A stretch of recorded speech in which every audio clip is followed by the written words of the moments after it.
যখন alpha one contact করবে তখন আলটিমেটলি গামাও ব্রেন থেকে রেগুলেটর গামাও বেশি বেশি করে নিঃসরণ করবে, যার ফলে মাসেল স্পাস্টিসিটি ডেভেলপ করবে। বুঝতে পারছি? যখন আমরা রিল্যাক্স থাকবো, মুভমেন্ট কম করবো, তখন এটা কম হবে। ক্লিয়ার?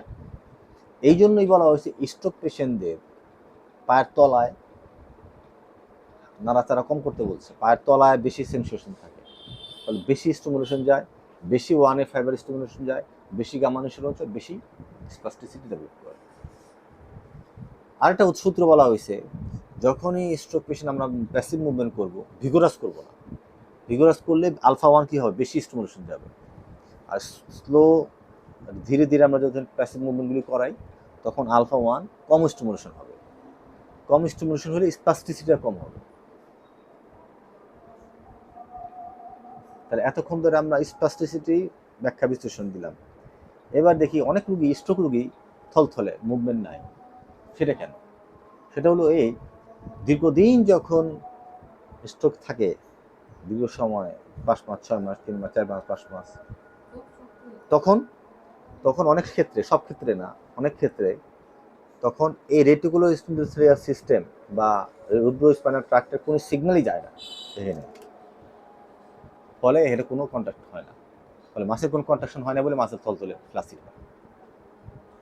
এবং এই যে ওয়ানে ফাইবার এবং আলফা পুরা মেকানিজম তার একদম ডরমেন্ট থাকে, একদম অ্যাবসেন্ট থাকে, ফলে মাসেলটা থলথল।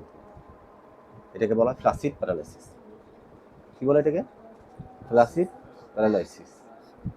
অর্থাৎ কথা হচ্ছে, স্ট্রোক হয়েছে আর আপার মোটর নিউরোন হবে, সব আপার মোটর নিউরোনে স্পাস্টিসিটি হবে না, সব আপার মোটর নিউরোনে ফ্লাসিডও হবে না। এটা অ্যাকর্ডিং টু কন্ডিশন ভ্যারি করতে পারে। কখন ভ্যারি করবে, মেকানিজমটা আমরা এতক্ষণ ধরে আমরা এখন আলোচনা করলাম। তবে এর সাথে অবশ্যই গুরুত্বপূর্ণ একটা ফাংশনকে কাজ করে, এক্সট্রা পিরামিডাল ট্রাক্ট বা এক্সট্রা পিরামিডাল ফাংশন। একটা পিরামিডাল ফাংশন, একটা এক্সট্রা পিরামিডাল ফাংশন। আমরা জানি যে সিপি বাচ্চার ক্ষেত্রে আমরা বলছিলাম না যে জন্ডিসের কারণে, ব্রেনে হ্যামোরেজের কারণে বাচ্চা হওয়ার সময় যদি প্রিম্যাচুর বেবি হয়, তখন এই সেরিব্রামে প্রবলেম হয়। সেরিব্রাম প্রবলেমের সেম মেকানিজমটাই ঘটে। সিপি সেরিব্রাল পলসির ক্ষেত্রে একই ঘটনা ঘটে, আবার স্ট্রোকের ক্ষেত্রে একই মেকানিজম ঘটে। স্পাস্টিসিটি কেমন হবে, এই কারণেই হবে। বুঝতে পারলাম? স্যার